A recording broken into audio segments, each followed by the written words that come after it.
You should all be out there enjoying yourselves. Oh. Some night, eh? Everything's just wonderful. I tell you, this makes the parties they used to throw here look miserly.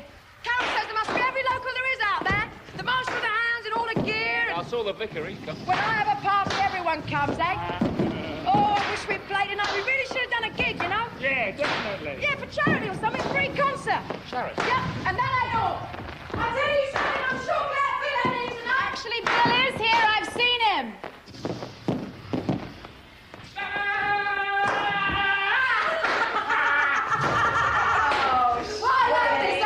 I'm not just a face. I tell you, Madam Tussauds see this, they'll die. What joke? Bill is here. It's supposed to be Bill, for Christ's sake! Come on, let's put on a bonfire then, eh? What's that with you lot?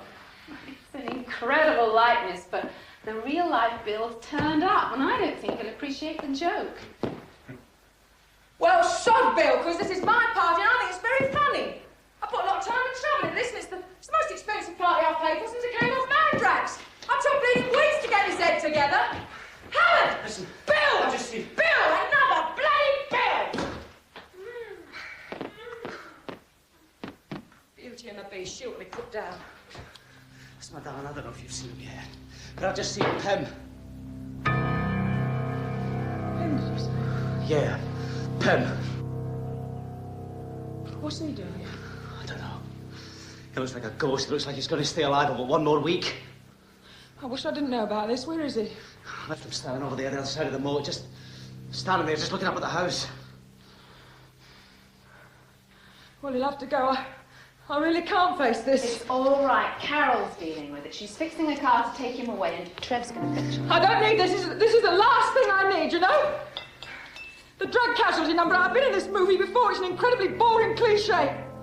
You can't walk down Haight-Ashbury without tripping over banged-up Henrys waiting for the 60s to happen all over again. I've seen it. I don't want it here. I didn't get him into it. I just sacked him when he couldn't get out of it.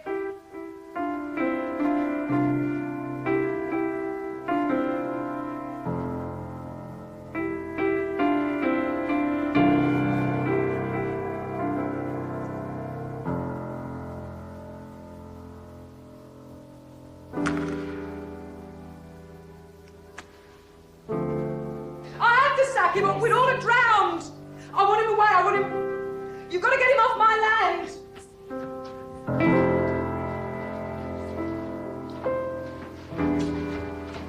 How was he? Looked like a nightmare. Some kid screamed he was stumbling up around near the screen. He must have tripped over the projector lead. The movie stopped. When I got it started again, he was standing there in front of the screen, just bathed in bleeding light. He was crying.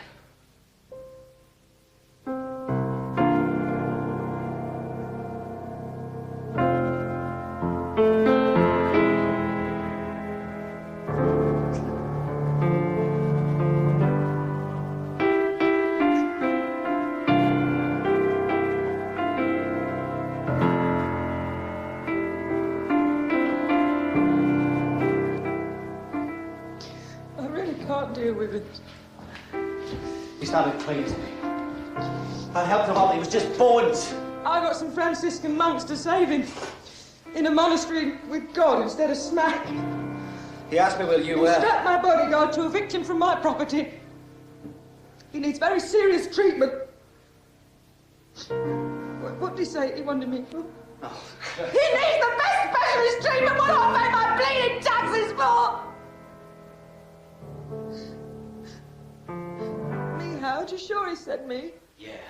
But don't worry. Will someone get my bodyguard to find this monster and do something? Or I shall leave this country by the first available plane, even if it's a DC-10. Shirley, cool down. This is too much. I can't cope with this. I coped with it for 8 years. I couldn't endure seeing him the last time I saw him, and that was years ago when I sacked him.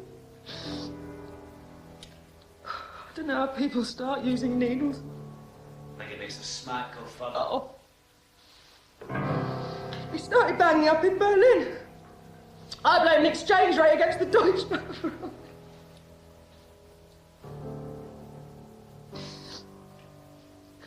him and I were at school. Yes. He fainted having a TB jab, just the sight of the thing. You're shivering. Oh, please don't let go of me. This is so unfair. I don't know why it upsets me so much.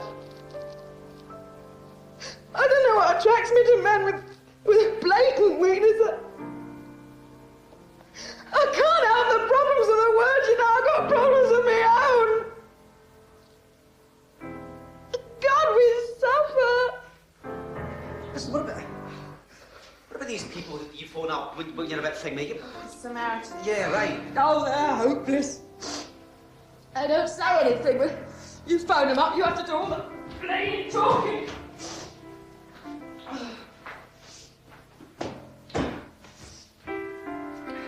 No one must ever mention him again, right? I'm sure he's gone. Yeah. He's gone home with friends or something. Yeah. Let's burn the Jew then, eh? I hope you mean that one, not me. It reminds me of someone. Shelley, could we go somewhere Oh, private? Bill, I to don't talk? want you to get the wrong idea, you You know? will excuse us. There's something I must discuss can't with it Shelley. wait? No, it can't wait. It's Very only serious. a joke. And, I find it most amusing. Really. But the next 10 minutes won't be. So if you'd all excuse us.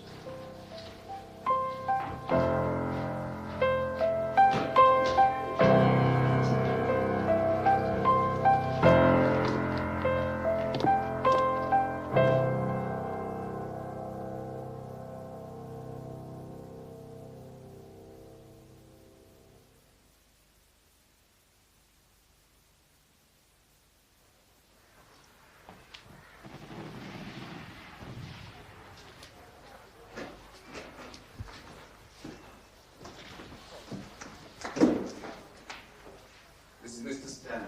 Time to burn the bloody guy! Will you excuse us, Alan? Oh, good job you spoke, or I might have put the wrong bastard on the bonfire. Come on, come on!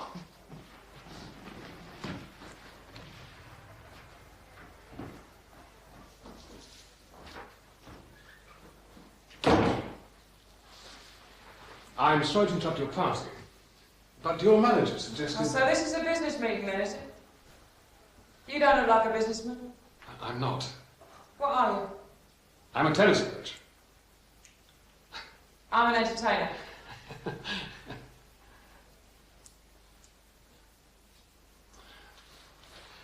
dear, I really don't quite know where to begin. I don't with songs. I need a title. When I got the title... Would you like a drink? Perhaps a scotch, yes. I can't oblige. Krug champagne. Oh dear, there's a fag floating in it. Oh.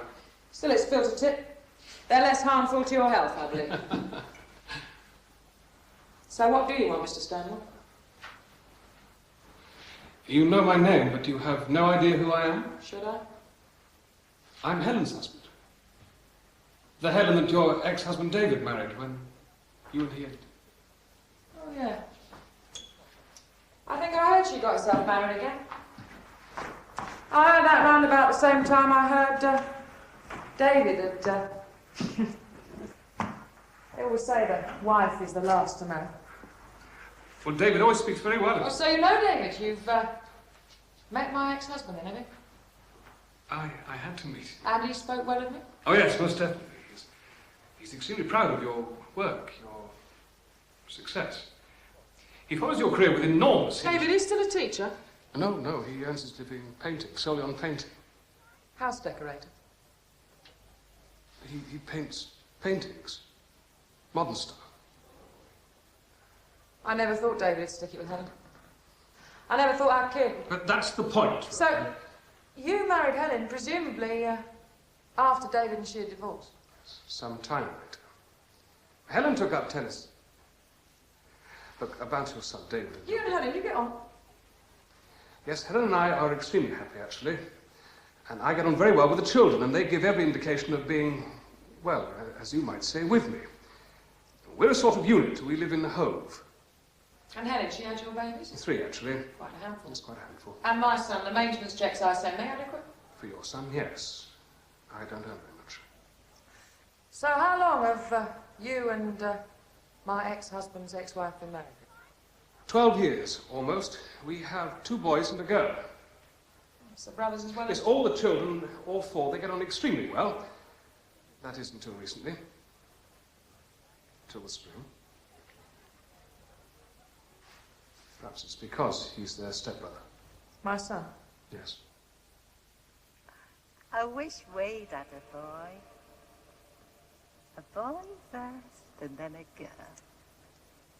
Oh, he's lovely, Shelley. The first 18 months will be the worst. I haven't seen him since... I lost all my rights to him when he was 18 months old. Look, I don't want to rake up old memories. But you will. When Helen and David made the adoption, the official guardianship arrangements, they did what they thought to be for the best, in the boy's best interest. Now, you wouldn't cooperate at all. You wouldn't even attend the court hearings. I found it all too distressing, but I never dreamt I'd lose my rights. Yes, well, I think it's all been for the best, really, since he was so very young when you and David, and then later when Helen and I. Well, now we're like one big happy family. Helen, me, and the 4 children. All the children regard Helen and me as their real parents. And me? What about me? What about me, Mr. Stanmore?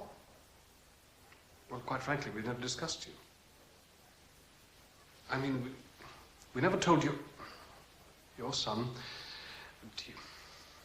Well, for example, when we saw you on television, we never told your son that you were his mother. We put his well-being first. Perhaps, given the circumstances, the eventual events, mistakenly, misguidedly. Well, Helen and I never made the decision concerning you without consulting professional guidance, the appropriate experts, so it all came as a terrible... One day he'll discover who his real mother is, you know. One day it's inevitable. Yes, we thought it was avoidable. And when he does, he'll hate you, and he'll hate Helen, and he'll hate David. Not that David will... In all the years with him, I never saw him cry once. Yes, well, David's wept a great deal recently. As Helen has. As we all have. Since this business with Billy came into the open. This Billy, this son of yours,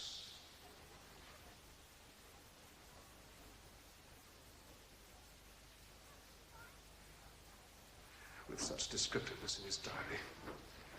The effect on poor Helen when she found it, the appalling psychological devastation that Helen will always... Quite frankly, we find it very hard to believe the undeniable. Of course, Billy has no idea that he lost his virginity to his mother. And oh, to God, he never will discover it. So if no one tells Oh, him, I'm kidding you. you need never know. Yes, but Helen does know. How much do you want? I said, how much money do you want? Well, it's not a question of money, it's a question of Helen's state of mind and David's You and... told David? Well, I felt compelled to. So how much money do you and Helen and David want? She's receiving the very best psychiatric treatment available in a Swiss clinic. This sounds like business. Bill handles the money side of things. You better make the deal with my manager, not me. Well, she's just not the same person anymore. She may need psychiatric treatment for the rest of her life. She's so very deeply disturbed, and the effect of her illness on our children and your son, for fuck's sake!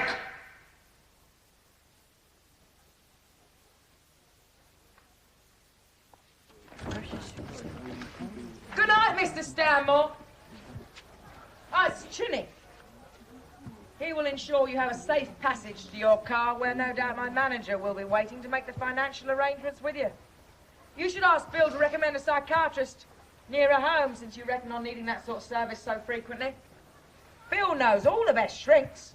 Bill's been in rock and roll 25 years. Good night. I don't mind them stubbing their fags out in the Dom Perignon, and it does make them so hard to relight. Look at those bleeding peasants! Give them Dom Perignon!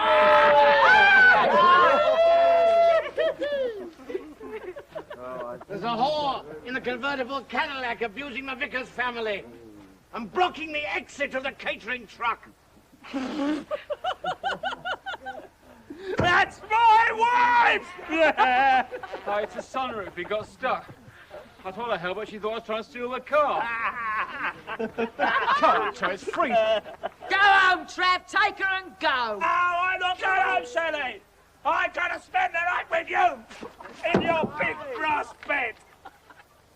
I'm going to make your thighs glisten in the moonlight until you admit you cannot live without me. Piss off. Trev, let me help you up. I want to help you. Carol! You couldn't help a fart bubble out of the bath. All right.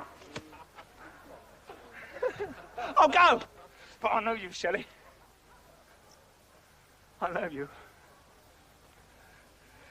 I may be drunk, stoned, coked out of me brain, and offensively successful to a degree that lacerates you, but I know you too well, and when you want to start again, I'll be the one you need.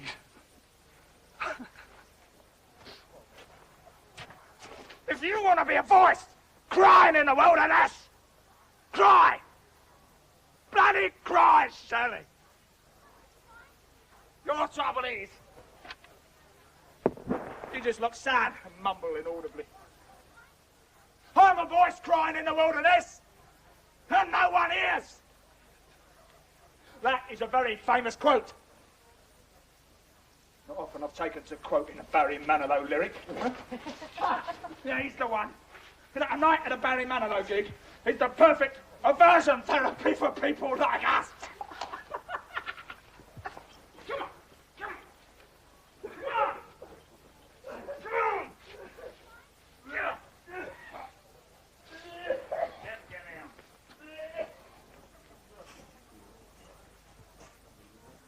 That's the quote about John the Baptist, you Burke.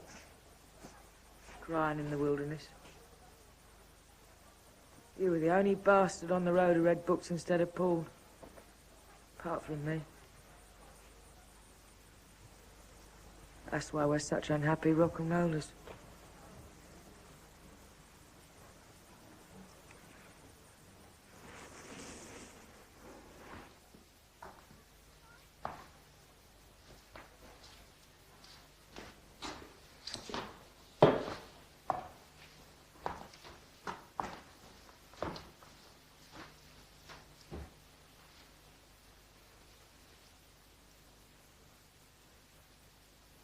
You're the only sane, desirable, and enviable wife any of the guys ever had. You reckon? On the tours, I always loathed the wives they brought with them. Bickering about their husbands' photos in the programmes, the level of luxury in the hotel rooms. You were great you never came on the tours. I thought she was so secure, so happy. I could tell you things. Don't spoil my delusions. I've got to have something to believe in, you know. I wish you were happy. Do you think I want to be happy?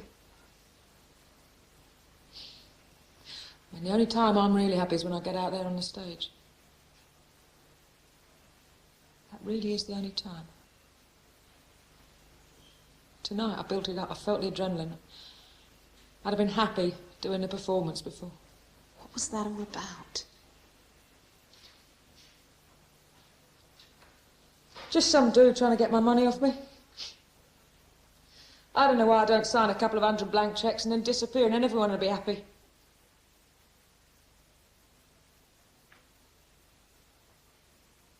I wish you could stay here with me tonight, Val. Maybe one night I will. This place, I get lonely here on my own. When I was at art college, I had such a poxy flat like a cupboard. But still, because I was on my own, I got scared at night, just like here. You're alone too often. Mostly when I'm with people.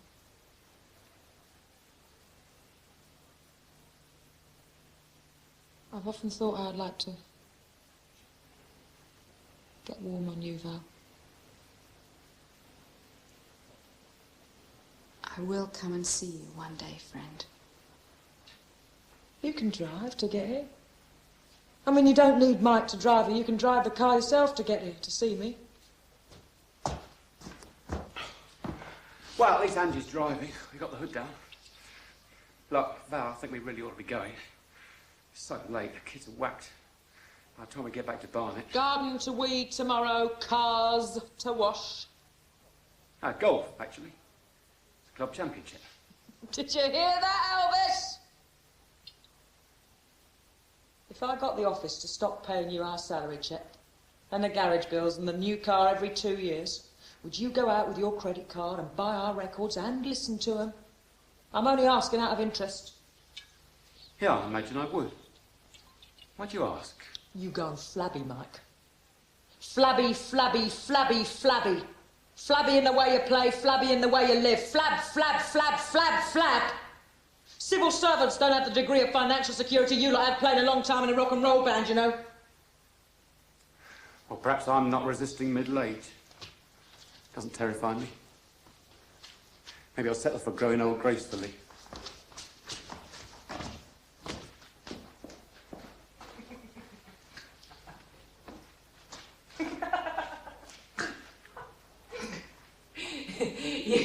You and Val are like secret dykes.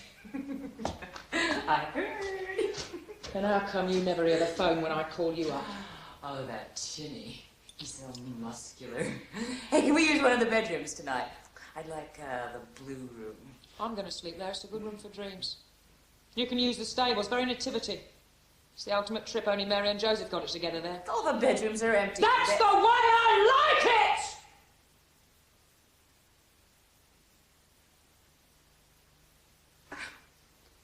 When you're alone, I get scared in case you do something silly. Good night, Carol.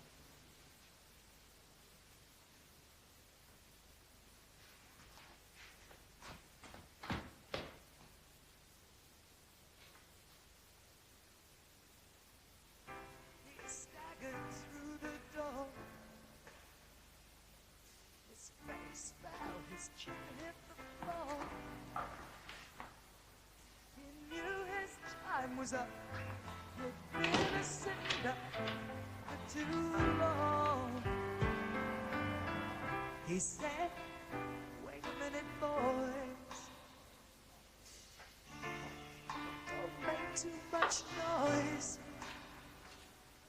Seems too dark inside. I'll see if I can find out what's wrong. Now you're on your own, but your new friends are here. It's too late, the good has flown. So let's crack open another six-pack of beer. You said it didn't feel too well, but then again he muttered, what the hell? You can pay for sins by singing a few hymns on Sunday. Pull up a few chairs, turn on the lights. Now we're partners in crime. Get your cards out, mine are down. The best hand around has been played. Now you're on your own, but you're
are all here.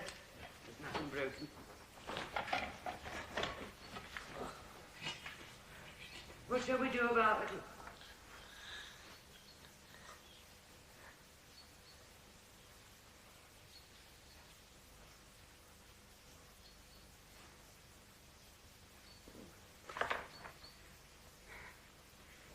I think I'll wash these.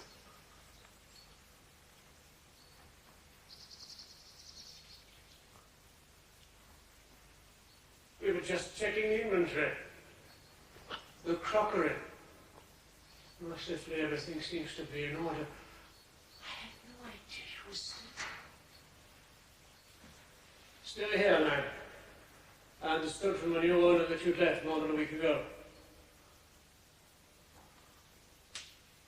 Are you unwell?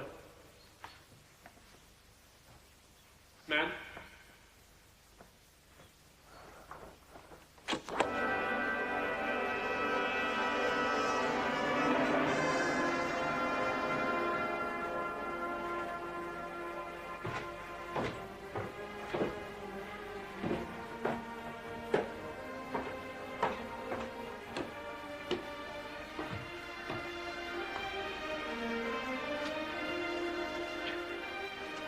We haven't begun the housework yet. We're still going through the inventory. The new owner wants everything as it was. There seems to be a good deal of furniture missing. Are you feeling... When the new master of the new owner employed us, he led me to believe that you'd vacated the house. Have you been? Would you rather my wife and I delayed our duties until you have completed your departure arrangements? Do you like Sibelius, perhaps? Well, I respect you. Like? I'm not altogether sure that I'm familiar with Sibelius. Oh, listen, this is it. I like this bit.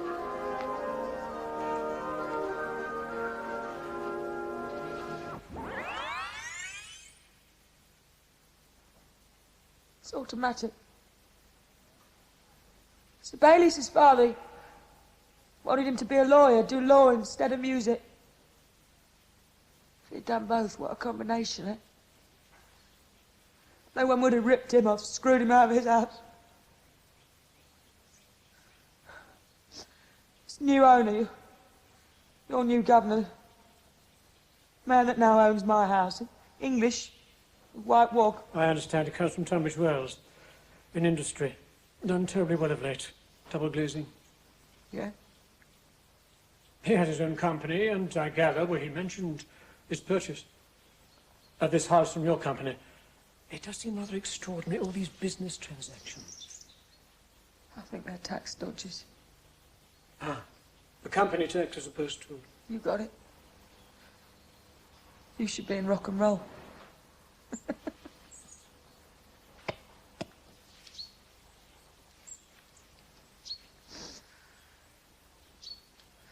I hope he's got a family. Kids, grandchildren to play in the garden. This is a house with children, you know, man. The telephone call earlier... It's cut off. Oh, well, I believe the new master must have had it reconnected. I had no idea you were here. Otherwise, I would have... It was your sister. To say. Yeah? Your mother and father and your sister and her husband and their daughter.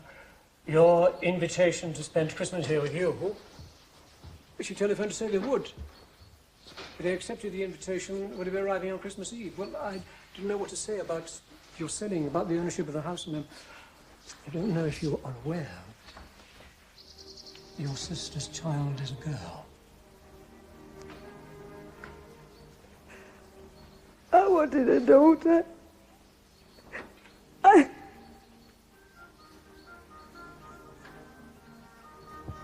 You must like Sibelius, Matt. Oh, I don't dislike. It's just I have no appreciation of the finer techniques. Just enjoy it. I'm more partial to tunes with words. Songs. For example, Marlene Dietrich, curiously. Seriously? I grew very fond of her during the war, singing Lady Marlene. Curiously, because the other side also enthusiasm.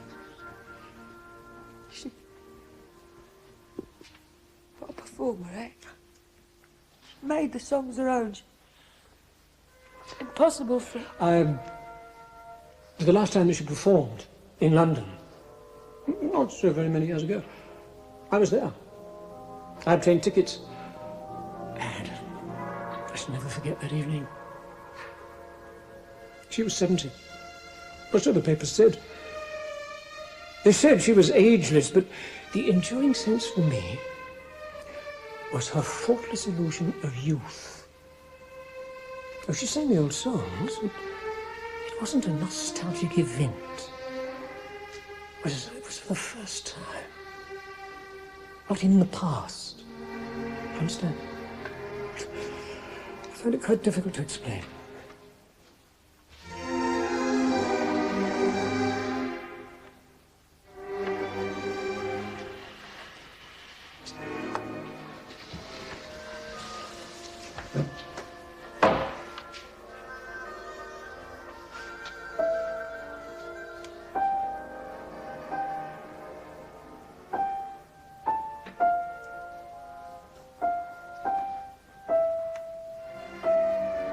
My nephew, he speaks very highly of your stage performances, incidentally. A few months ago, Joyce and I were visiting relatives, and quite by chance your name came up. And he revealed that he was, well, indeed still is, a great admirer of yours. Has a complete collection of all your records. He must be old. My wife let slip the fact that we had been employed by you. Of course, we didn't mention the misunderstanding. This family of yours, this nephew, where's he hang out? In Bristol. Well, next time we play Bristol. Oh, he doesn't go to pop music shows anymore. No, he's too old. His children go. No, they're teenagers. Are you ill?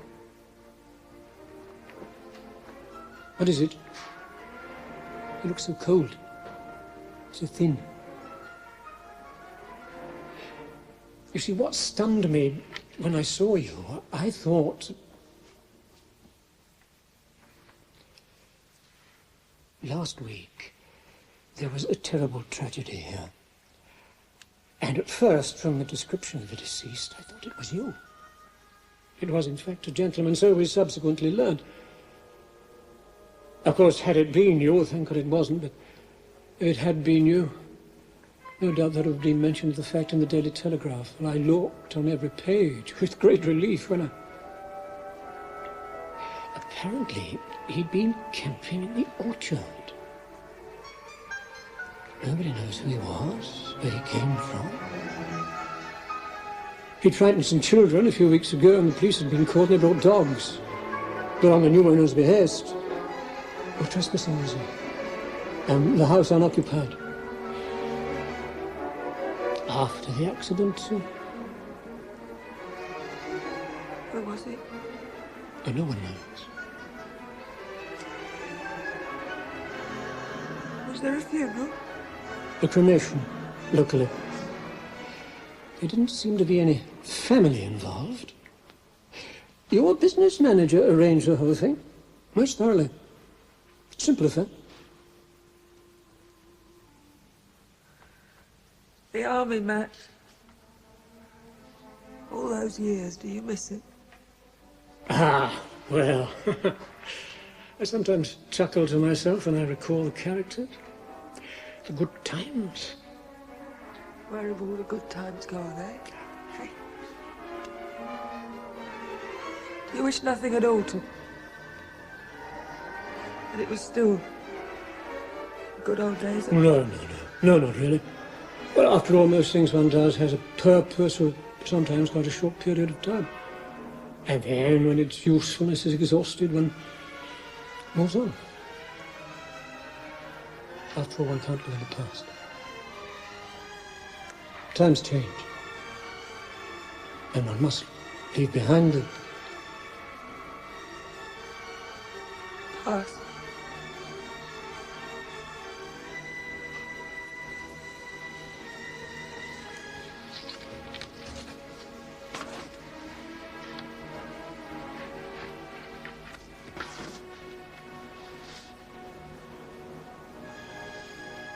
Have you ever tried to kill yourself? Do you know, I have a great feeling for this house. A sense of history, its beauty, serenity.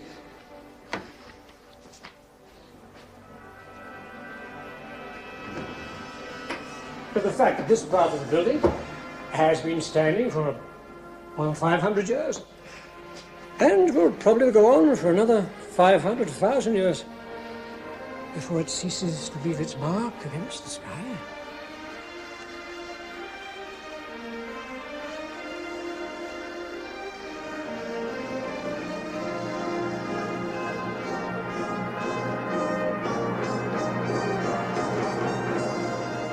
On our afternoon strolls through the forest, my wife always sighs a sigh of relief as we turn onto the bridle path. Ah, she says, she's still there.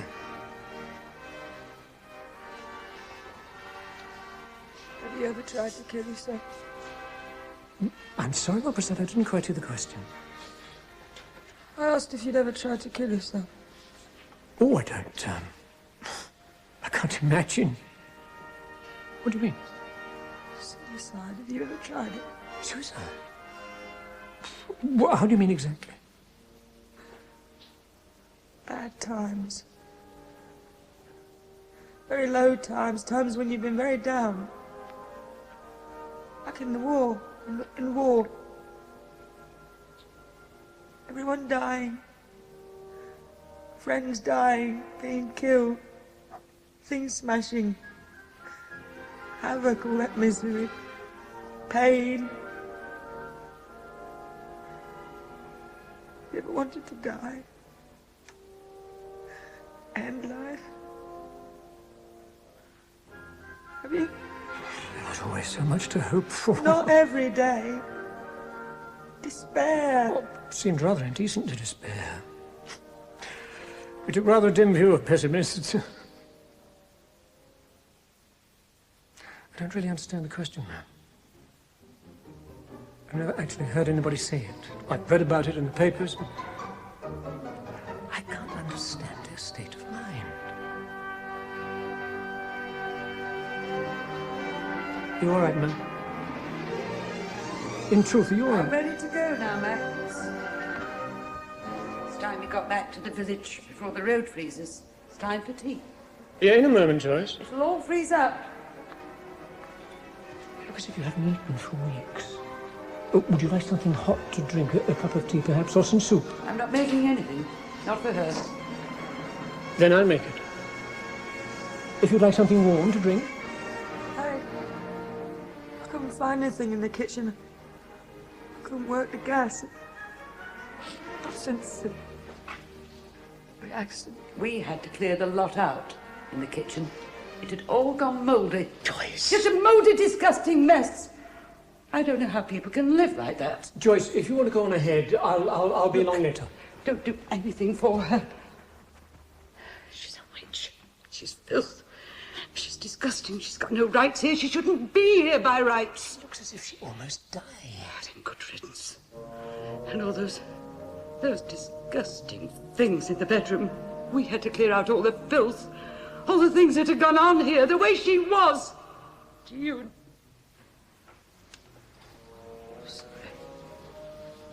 Oh, she's so weak. She's starving. Oh, just leave her. Leave her. She looks near death. The doctor ought to be sent for. Then let her die. She deserves to die. Death's too good for her, the way she was to you. They'll get her out of here. And thank God we never have to set eyes on her again.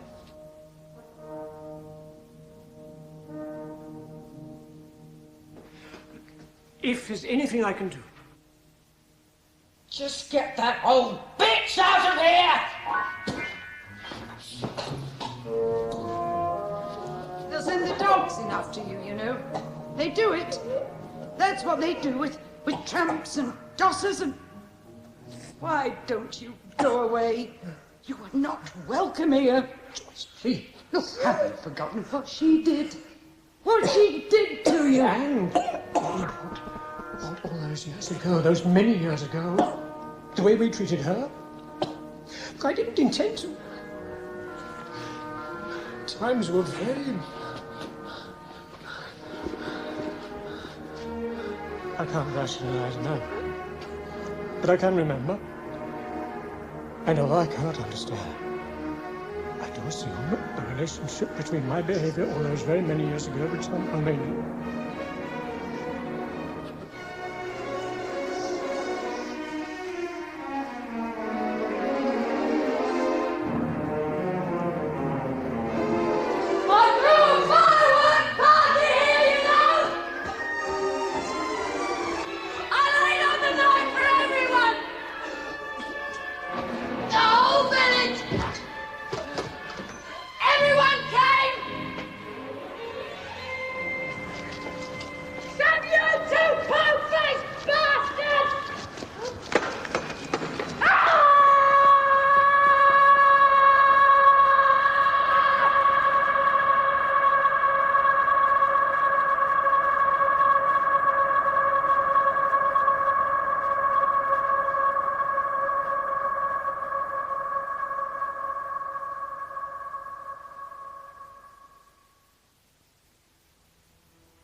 It's gonna be easy.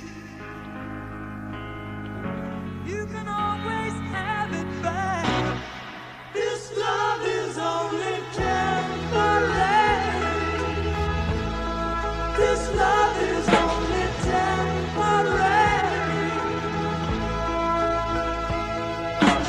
When you change your mind about the future and you want to be free, you can always do that. This love is only temporary. This love